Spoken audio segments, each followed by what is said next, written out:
ایک ملنگ درویش بارش کے پانی میں عشق و مستی سے لبریز چلا جا رہا تھا کہ اس درویش نے ایک مٹھائی فروش کو دیکھا جو ایک کڑھائی میں گرما گرم دودھ ابال رہا تھا تو موسم کی مناسبت سے دوسری کڑھائی میں گرما گرم جلیبیاں تیار کر رہا تھا۔ ملنگ کچھ لمحوں کے لیے وہاں رک گیا، شاید بھوک کا احساس تھا یا موسم کا اثر۔ ملنگ حلوائی کی بھٹی کو بڑے غور سے دیکھنے لگا۔ ملنگ کچھ کھانا چاہتا تھا لیکن ملنگ کی جیب ہی نہیں تھی تو پیسے بھلا کیا ہوتے۔ ملنگ چند لمحے بھٹی سے ہاتھ سیکنے کے بعد چلا ہی چاہتا تھا کہ نیک دل حلوائی سے رہا نہ گیا اور ایک پیالہ گرما گرم دودھ اور چند جلیبیاں ملنگ کو پیش کر دیں۔ ملنگ نے گرما گرم جلیبیاں گرما گرم دودھ کے ساتھ نوش کی اور پھر ہاتھوں کو اوپر کی جانب اٹھا کر حلوائی کو دعا دیتا ہوا آگے چل دیا۔ ملنگ کا پیٹ بھر چکا تھا۔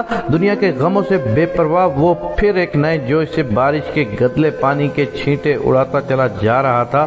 وہ اس بات سے بے خبر تھا کہ ایک نوجوان لڑکا لڑکی بھی بارش کے پانی سے بچتے بچاتے اس کے پیچھے چلے آ رہے ہیں۔ ایک دم سے اس ملنگ نے بارش کے گدلے پانی میں اس زور سے لات رسید کی کہ پانی اڑتا ہوا سیدھا پیچھے آنے والی نوجوان لڑکی کے کپڑوں کو بھگو گیا۔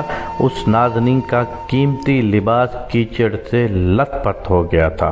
اس کے ساتھی نوجوان سے یہ بات برداشت نہیں ہوئی، لہذا وہ آستین چڑھا کر آگے بڑھا اور اس ملنگ کو گریبان سے پکڑ کر کہنے لگا، کیا اندھا ہے؟ تجھے نظر نہیں آتا؟ تیری حرکت کی وجہ سے میری محبوبہ کے کپڑے گیلے ہو چکے ہیں اور کیچڑ سے بھر چکے ہیں۔ ملنگ ہکا بکا سا کھڑا تھا جبکہ اس نوجوان کو مجذوب کا خاموش رہنا گراں گزر رہا تھا۔ عورت نے آگے بڑھ کر نوجوان کے ہاتھوں سے ملنگ کو چھڑانا بھی چاہا لیکن نوجوان کی آنکھوں سے نکلتی نفرت کی چنگاری دیکھ کر وہ بھی دوبارہ پیچھے کھسکنے پر مجبور ہو گئی۔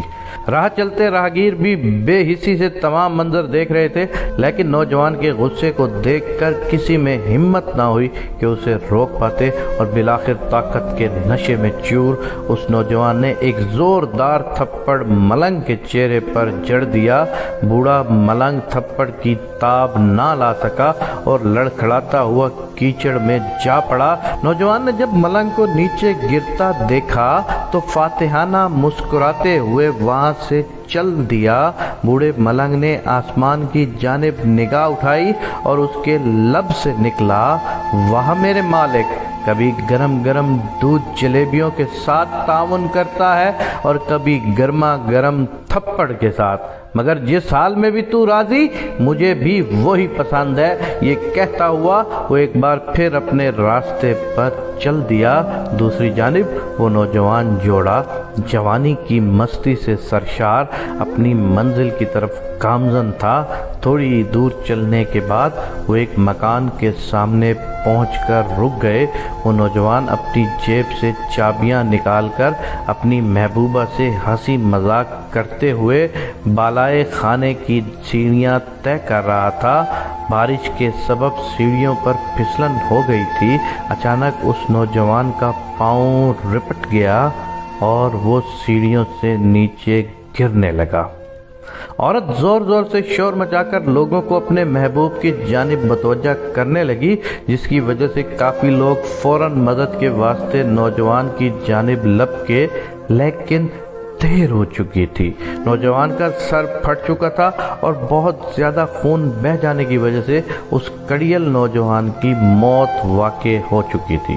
کچھ لوگوں نے دور سے آتے ملنگ کو دیکھا تو آپس میں چہم گوئیاں ہونے لگیں کہ ضرور اس ملنگ نے تھپڑ کھا کر نوجوان کے لیے بد دعا کی ہے، ورنہ ایسے کڑیل نوجوان کا صرف سیڑھیوں سے گر کر مر جانا بڑے اچنبھے کی بات لگتی ہے۔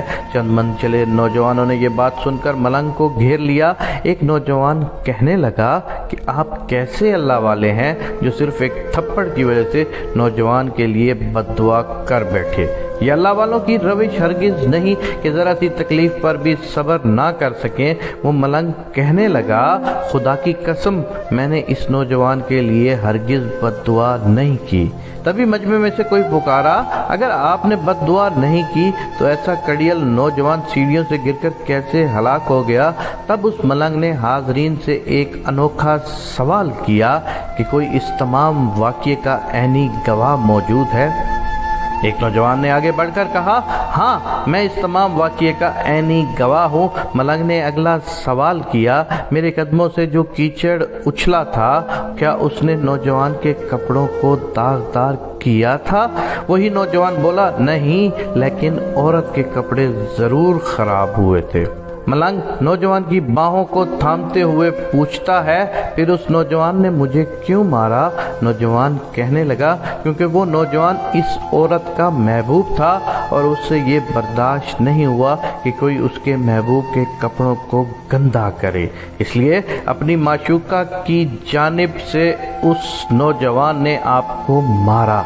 نوجوان کی بات سن کر ملنگ نے ایک نعرہ مستانہ بلند کیا اور یہ کہتا ہوا وہاں سے رخصت ہو گیا، پس خدا کی قسم میں نے بد دعا ہرگز نہیں کی تھی، لیکن کوئی ہے جو مجھ سے محبت رکھتا ہے اور وہ اتنا طاقتور ہے کہ دنیا کا بڑے سے بڑا بادشاہ بھی اس کے جبروت سے گھبراتا ہے۔ سبحان اللہ۔